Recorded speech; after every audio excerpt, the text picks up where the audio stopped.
Olá, aqui é o professor Sérgio Araújo, do componente curricular de ensino religioso. Na aula de hoje a gente vai ver as correntes filosóficas e os princípios éticos. Conceitos de ética e moral com base em filósofos. Os conceitos de moral e ética, embora sejam diferentes, são com frequência usados como sinônimos. Aliás, a etimologia dos termos é semelhante. Moral vem do latim mos, mores, que significa maneira de se comportar regulada pelo uso.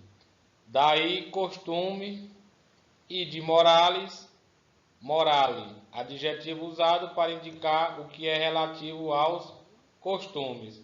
Já ética vem do grego ethos, que tem o mesmo significado de costume. Segundo Adolfo Sanches Vasques, tanto ethos como mos indicam um tipo de comportamento propriamente humano, que não é natural. O homem não nasce com ele como se fosse um instinto, mas que é adquirido ou conquistado por hábito.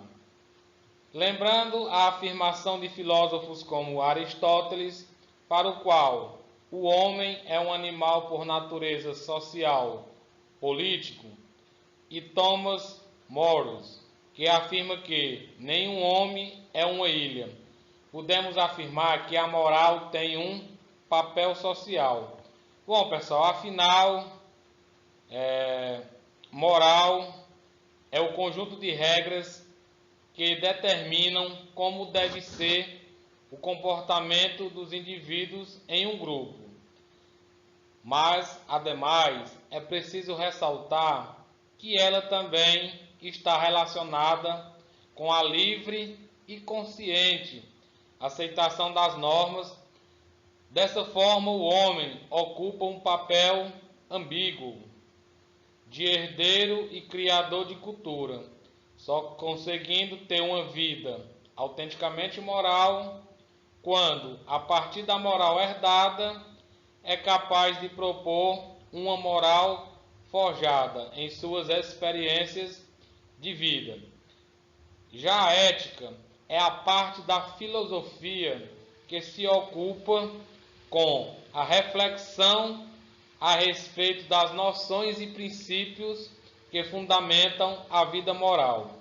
Bom, essa reflexão pode seguir as mais diversas direções, dependendo da concepção de homem que se toma como ponto de partida. E ao longo da história, filósofos foram responsáveis por diversas concepções de vida moral, como veremos a seguir, né? A concepção de ética e moral ao longo do tempo.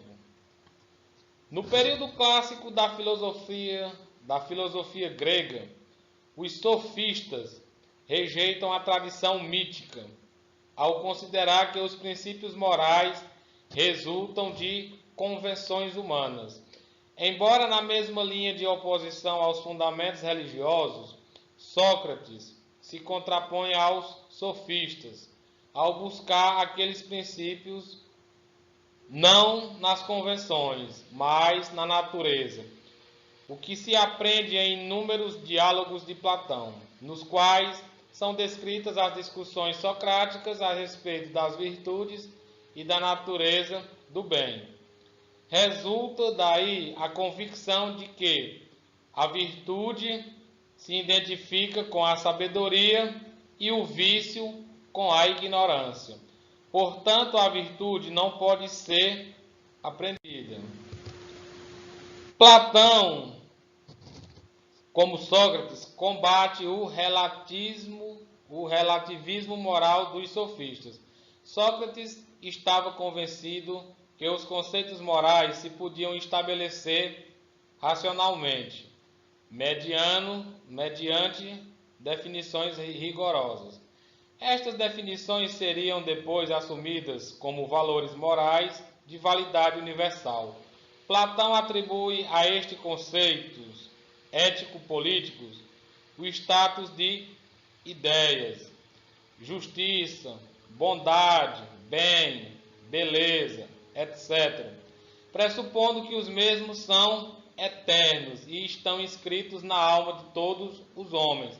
Para Platão, a justiça consiste no perfeito ordenamento das três almas e das respectivas virtudes que lhes são próprias, guiadas sempre pela razão. A felicidade, portanto, consiste neste equilíbrio.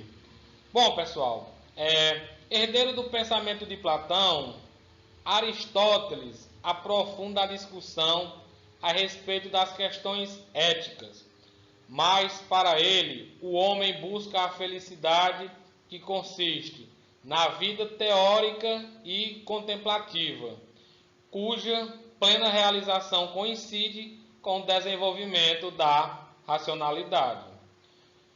Bom, o que há de comum no pensamento dos filósofos gregos é a concepção de que a virtude resulta do trabalho reflexivo da sabedoria, do controle racional, dos desejos e paixões, Além disso, o sujeito moral não pode ser compreendido ainda, como nos tempos atuais, na sua completa individualidade. Os homens gregos são, antes de tudo, cidadãos, membros integrantes de uma comunidade, de modo que a ética se acha intrinsecamente ligada à política. Bom, pessoal, nossa aula de ensino religioso termina aqui. Espero que todos tenham entendido, Então, fiquem com Deus e até nossa próxima aula.